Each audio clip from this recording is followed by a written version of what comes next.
ترکی کے بادشاہ سلطان مراد کی عادت تھی وہ بھیس بدل کر عوام کی خبر گیری کرتے تھے۔ بادشاہ نے ایک رات اپنے سیکیورٹی انچارج کو کہا چلو کچھ وقت لوگوں میں گزارتے ہیں۔ شہر کے کنارے پہنچے تو دیکھا ایک آدمی گرا پڑا ہے۔ بادشاہ نے اس کو ہلا کر دیکھا تو وہ مردہ انسان تھا۔ لوگ اس مردہ انسان کے پاس سے گزر کر جا رہے تھے۔ بادشاہ نے لوگوں کو آواز دی ادھر آؤ بھائیو۔ لوگ بڑی تعداد میں جمع ہو گئے لیکن بادشاہ کو پہچان نہ سکے۔ لوگوں نے پوچھا کیا بات ہے؟ بادشاہ نے کہا یہ آدمی مرا پڑا ہے، اس کو کسی نے کیوں نہیں اٹھایا؟ کون ہے یہ اور اس کے گھر والے کہاں ہیں؟ لوگوں نے کہا یہ بہت برا اور گنہگار انسان ہے۔ بادشاہ نے کہا کیا یہ امت محمدی میں سے نہیں؟ چلو اٹھاؤ اور اس کے گھر لے چلو۔ لوگوں نے اس کی میت اٹھائی اور اس کے گھر پہنچا دی۔ اس کی بیوی نے خاوند کی لاش دیکھی تو رونے لگی۔ لوگ میت رکھ کر چلے گئے۔ بادشاہ اور اس کا سیکیورٹی انچارج وہیں عورت کا رونا سنتے رہے۔ بیوی روتے روتے کہہ رہی تھی میں گواہی دیتی ہوں بے شک تو اللہ کا ولی ہے اور نیک لوگوں میں سے ہے۔ یہ سب سن کر بادشاہ کو بڑا تعجب ہوا۔ بادشاہ نے کہا یہ کیسے ہو سکتا ہے؟ لوگ تو اسے برا اور گنہگار بول رہے تھے۔ اس شخص کی میت کو ہاتھ لگانے کے لیے تیار نہ تھے اور تم اسے اللہ کا ولی اور نیک بول رہی ہو۔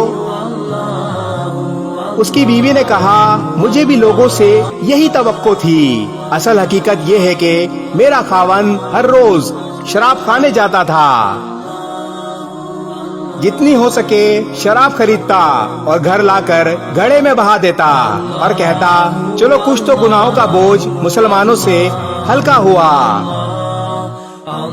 اسی طرح رات کو ایک بری عورت کے پاس جاتا اور اس کو ایک رات کی اجرت دے دیتا اور اس کو کہتا اپنا دروازہ بند کر لے، کوئی تیرے پاس نہ آئے۔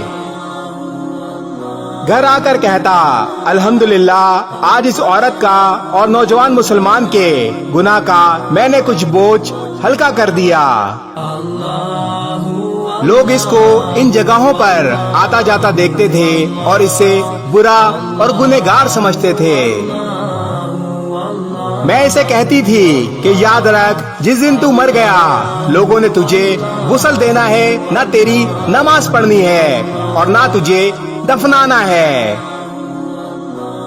وہ مسکرا دیتا اور مجھ سے کہتا کہ گھبرا مت، تو دیکھے گی کہ میرا جنازہ وقت کا بادشاہ علماء اور اولیاء پڑھیں گے۔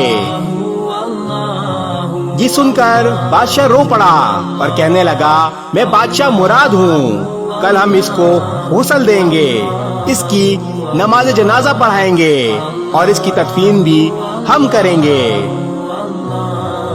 چنانچہ اس کا نماز جنازہ وقت کے بادشاہ مراد علماء، اولیاء اور عوام کی ایک کثیر تعداد نے پڑھا۔ آج ہم بظاہر کچھ دیکھ کر یا محض دوسروں سے سن کر اہم فیصلے کر بیٹھتے ہیں۔ اگر ہم دوسروں کے دلوں کا بھید جان لیں تو ہماری زبانیں گونگی ہو جائیں۔